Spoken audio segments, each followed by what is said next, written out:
Vamos conversar com a física, pesquisadora do ITA e coordenadora do coletivo Ação Covid-19, Patrícia Magalhães. Bom dia, Patrícia. Bom dia, Glauco. Bom dia, ouvintes da Rádio Brasil Atual. O Jornal Brasil Atual, que também tem transmissão aqui pela TVT e pelo YouTube da TVT e da Rádio Brasil Atual. Patrícia, o grupo de ação Covid-19 fez uma simulação de dois conjuntos de cenários para o biênio 2021-2022, prevendo como se comportaria aí a disseminação do coronavírus aqui no Brasil, tendo inclusive como base experiências anteriores de Israel e Estados Unidos. E o que a gente pode dizer com base nessas simulações das medidas que devem ser tomadas pelo poder público nesse período, Patrícia? Bom, são muitas perguntas, né? Eu acho que primeiro é preciso entender um pouco o contexto da pesquisa, né? Como você mencionou, a gente vive um cenário lá fora, principalmente Israel e Estados Unidos, em que a gente tem uma vacinação que começou antes que o Brasil, né? E que está mais avançada, principalmente em Israel, que é um país muito pequeno, né? A gente tem uma grande parte da sua população vacinada. E a gente assistiu, nos últimos meses, né, um espetáculo de aberturas, né? Então, jornalistas tirando máscara ao vivo, a suspensão do uso de máscaras, né, em ambientes públicos, e com o surgimento, né, com o avanço da variante Delta nesses países, o que a gente viu foram crescerem os números de casos e os números de mortos, e então, diante desse cenário, eles tiveram que retroceder, eles tiveram que voltar ao uso de máscaras, pedir que as pessoas evitassem aglomeração e, em alguns países, em alguns lugares, até medidas mais restritivas, né? E, então, aqui no Brasil, a gente tem a vantagem, embora a gente tenha começado depois a nossa vacinação, a gente tem a vantagem de que a gente pode observar, né, no hemisfério norte, está na frente da gente no quesito pandemia. Então, a gente pode olhar para eles e ver o que deu certo e o que não deu certo e tentar corrigir a nossa rota. Mas, infelizmente, não é isso que está acontecendo, né? Infelizmente, o que a gente assistiu ontem, o que a gente vem assistindo é um clima de muito otimismo, inclusive valorizado por parte da grande mídia, em que estamos avançando na vacinação, os números de casos estão caindo, os números de mortes estão caindo, embora a gente tenha visto que isso, na verdade, não tenha atingido um patamar de estabilidade nesses últimos dias, mas então isso está motivando, né, medidas de aberturas. Então, o governador João Dória de São Paulo, por exemplo, ontem suspendeu medidas restritivas para o comércio. A gente está vendo quase uma competição aí entre os estados do Rio de Janeiro e São Paulo para ver quem faz o grande evento primeiro. Enfim, então, né, diante desse cenário, o Coletivo Ação Covid resolveu tentar entender o que acontece, né, o que aconteceria no Brasil se mantidas as não restrições, né, ou seja, a livre circulação das pessoas e a livre circulação do vírus em alta, o que aconteceria, né? E aí a gente investiga dois cenários. E é importante entender que, embora a gente tenha avançado muito do ponto de vista da ciência, do entendimento do coronavírus, a gente ainda não tem clareza do tempo que dura a imunidade vacinal ou a imunidade natural que a gente adquire quando pega a doença, né? Mesmo sem ter tomado a vacina. E essa... Desculpa, pode Não, perguntar. pode continuar, Patrícia. Enfim, então essa pergunta, ela é uma pergunta muito importante, porque a gente está vacinando o mundo todo, né? Mas quanto tempo vai durar essa imunidade da vacina que a gente está dando na população? E também podem haver, como por enquanto a variante Delta, as vacinas disponíveis, elas previnem para casos graves da doença. Mas o que a gente já está observando é que elas não previnem para nenhuma vacina disponível, previne 100% para que as pessoas possam ser infectadas pelo vírus e disseminar esse vírus por aí. Portanto, as pessoas não venham a óbito, o que é excelente e o que era o objetivo da vacina no primeiro momento, mas ela não para a transmissão do vírus, ou seja, o vírus continua circulando no ambiente. E quando o vírus continua circulando no ambiente, ele pode continuar o seu caminho de mutar. E pode acontecer dessa mutação vir a escapar dessa proteção da imunidade vacinal. Isso é o que a gente não quer de maneira nenhuma. Então, a gente foi investigar como seria a duração, né, quais cenários possíveis, diferentes cenários de duração dessa imunidade. E essa duração dessa imunidade, como eu falei, ela pode vir tanto de uma característica da vacina, ou seja, a vacina perde a sua proteção, ou pelo surgimento de novas variantes. Né? E aí o que a gente observa é que os novos surtos da doença, novos surtos, né, do Covid, eles acontecerão enquanto a gente tiver uma grande quantidade de vírus circulando no mundo. Né? E a frequência desses surtos, na verdade, ela vai depender desse tempo da vacina.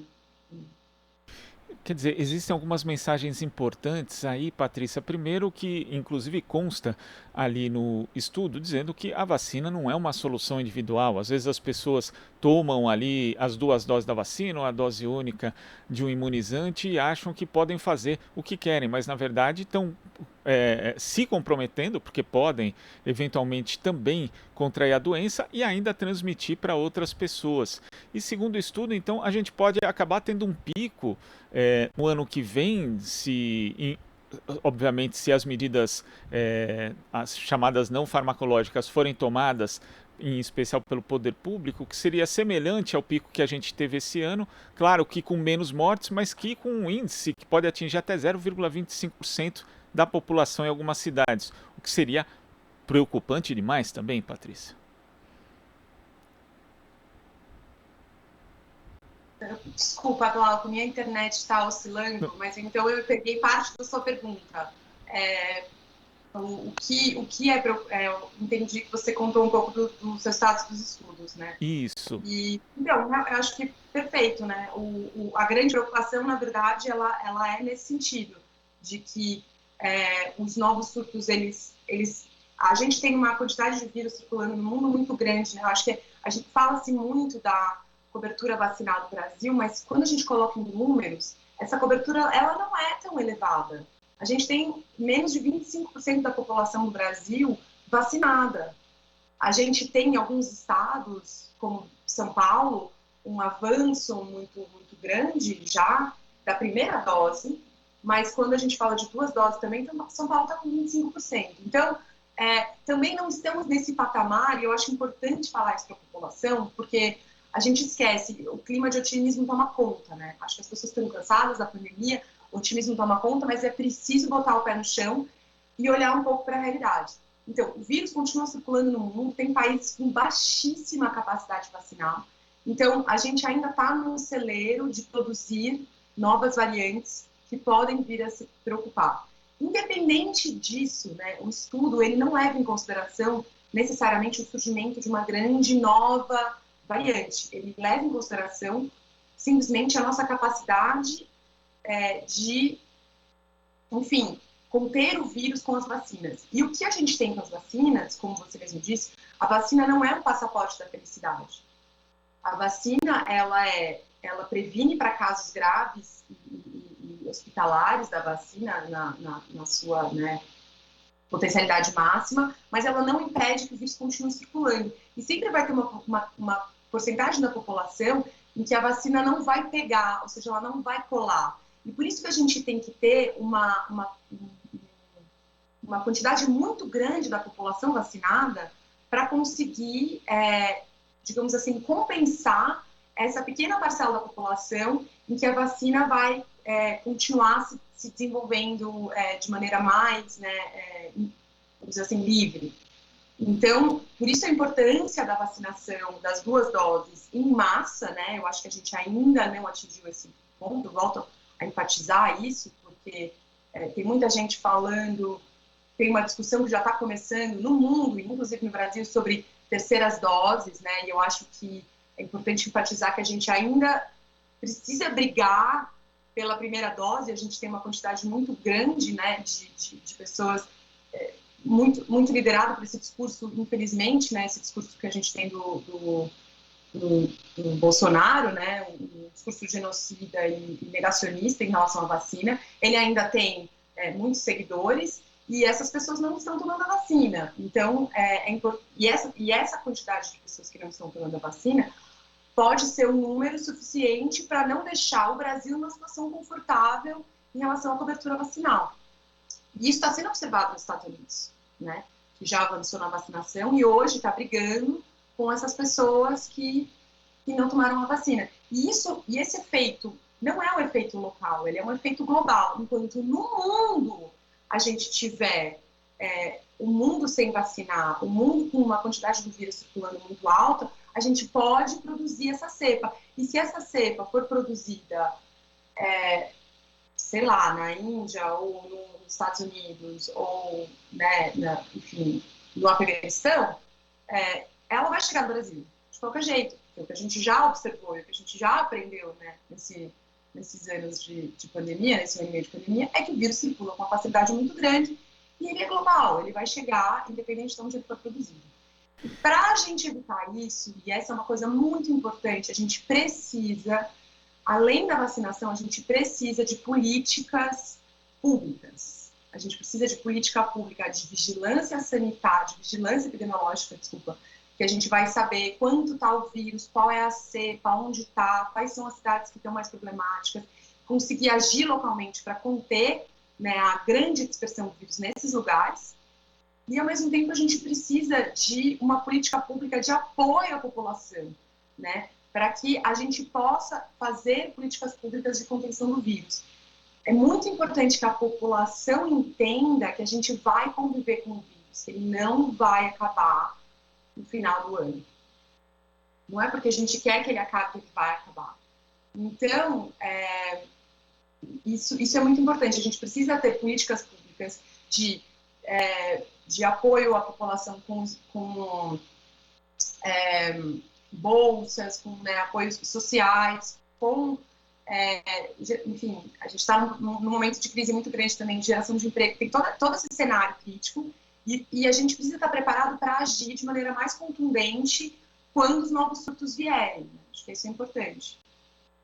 Esse é um aspecto interessante que o estudo aborda, Patrícia, porque ali a simulação é feita levando-se em conta localidades com diferentes densidades populacionais e também diferentes graus de vulnerabilidade. E quando você fala que o mundo não vai estar seguro enquanto não houver uma cobertura vacinal em massa, a gente sabe que hoje os países mais pobres têm dificuldade de acesso aos imunizantes, e aqui no Brasil, inclusive uma pesquisa da USP mostrou que no mês passado as periferias de São Paulo estavam mais desatendidas em relação justamente a essa imunização. Então, tendo em vista tudo isso, as políticas públicas têm que ser direcionadas principalmente também para as classes mais pobres, tanto na questão do acesso à vacina, mas como também a possibilidade de adotar as medidas não farmacológicas. Nós sabemos que, por exemplo, as periferias, além da densidade populacional maior, ainda tem o problema que as pessoas às vezes não têm acesso simplesmente a uma máscara que seja adequada. Então é necessária a elaboração e o reforço das políticas públicas, principalmente para as classes mais vulneráveis, Patrícia?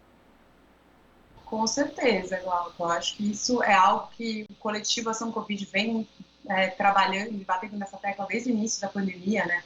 O que a gente tem observado é que a pandemia ela atinge de maneira desigual as populações periféricas, né? Então, ela entra por todos os motivos, né? Eu acho que, assim, alguns motivos você destacou, né? O acesso né?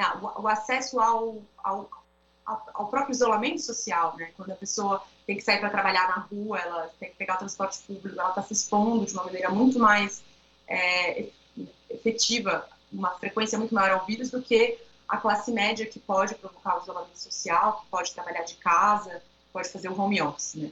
A outra questão é a própria condição física, né, das comunidades, das moradias, que são, em geral, com uma grande quantidade de pessoas por habitação, com lugares que não necessariamente têm um saneamento básico, e a gente sabe que a água, a higienização, ela é fundamental no Covid, né? Então, como é que a gente pode estar discutindo o combate ao coronavírus sem discutir o combate à pobreza, né, ao saneamento básico, quer dizer, a medidas, né, promover medidas de saneamento básico.